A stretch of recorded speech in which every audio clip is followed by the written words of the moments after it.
Welcome to Strategy Saturday. I'm Charles Carillo, and today we're going to be discussing what is functional obsolescence in real estate.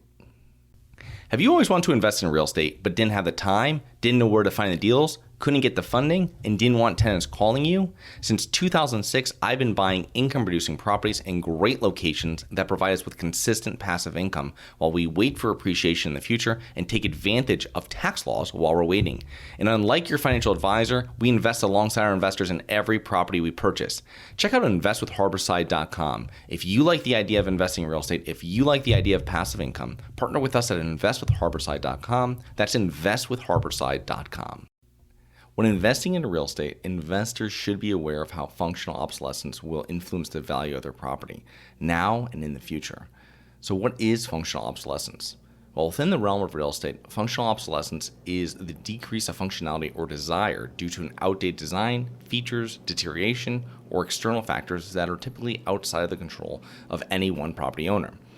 Typically, examples would be outside of real estate would be cell phones or computers or TVs.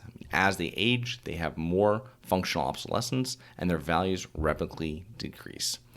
So what are some examples of functional obsolescence within real estate? Well, busy roads, physical deterioration, poor property condition, disrepair, mismanagement, small bedrooms or small bathrooms, or a lack of them, or a mismatched mixture of them. For example, 4 bedrooms and 1 bathroom, or 5 bedrooms and 1.5 bathrooms. An unfunctional floor plan. So bathrooms on one level, bedrooms on another. There's a requirement to enter a bedroom to get to another room. It's lacking a hallway, or there's just a poor design. Next would be low ceilings. No garages or a small driveway. External noise pollution or high crime.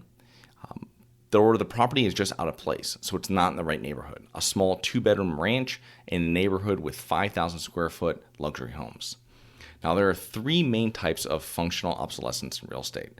One is incurable functional obsolescence. Now, incurable functional obsolescence happens when the cost for correcting the issues exceed the value of the property or they do not make sense. For example, buying a $100,000 house in a neighborhood of $125,000 houses and spending $100,000 remodeling it, moving walls, installing high-end finishes, etc. It just does not make financial sense. This form of functional obsolescence is also referred to as external obsolescence. You cannot upgrade a house to a level that the busy street will become less busy or the crime rate will drop. These issues are outside of your control as a property owner. Curable functional obsolescence, number 2. Now, curable functional obsolescence includes issues that can be fixed depending on the property. These could be easier fixes to more complex ones. It all depends on the property. Removing walls in a $600,000 house to open the kitchen and add an island might cost $30,000, but the value might increase to $750,000 and the investment would be well worth it. Or there is an additional land next to the driveway to expand it and accommodate additional vehicles.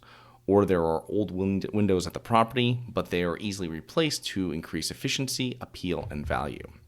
Now, a third form of functional obsolescence that should also be mentioned is super adequacy. Now, this is where the property was over improved and the over improvement adds no additional value, or the cost of over improvement is too expensive to maintain. For example, a previous owner added an Olympic-sized pool to a $500,000 house in Maine that can only be used 2 to 3 months a year.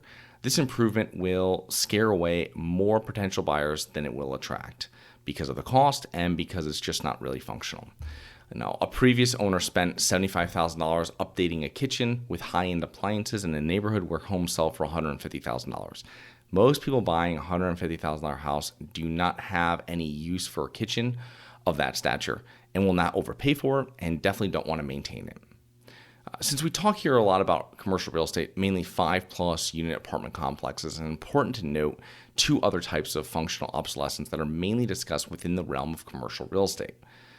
Number 1 is economic obsolescence. So this happens when some external factor makes the property less desirable. For example, the change of a traffic pattern, a new main road that avoids the property, the construction of an industrial park next door to a high-end apartment building, a new 4,000 home development that is just breaking ground next to a small luxury townhouse community.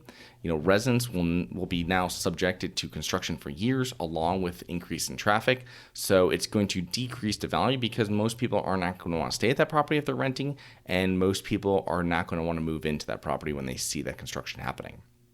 Next is physical obsolescence. Now, this occurs when a property becomes physically obsolete because of mismanagement or other type of neglect that now creates a problem that is extremely expensive to remediate.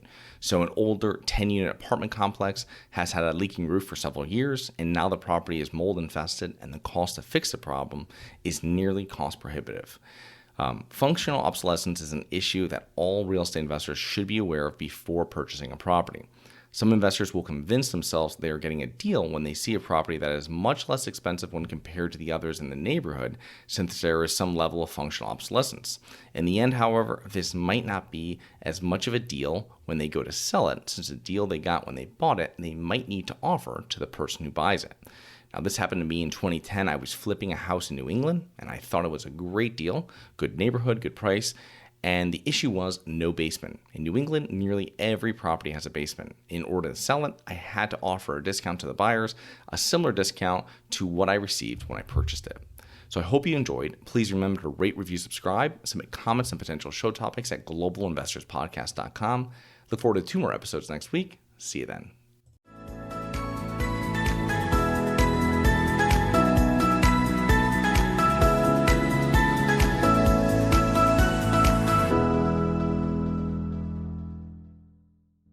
Nothing in this episode should be considered specific, personal, or professional advice. Any investment opportunities mentioned on this podcast are limited to accredited investors. Any investments will only be made with proper disclosure, subscription documentation, and are subject to all applicable laws. Please consult an appropriate tax, legal, real estate, financial, or business professional for individualized advice. Opinions of guests are their own. Information is not guaranteed. All investment strategies have the potential for profit or loss. The host is operating on behalf of Syndication Superstars, LLC exclusively.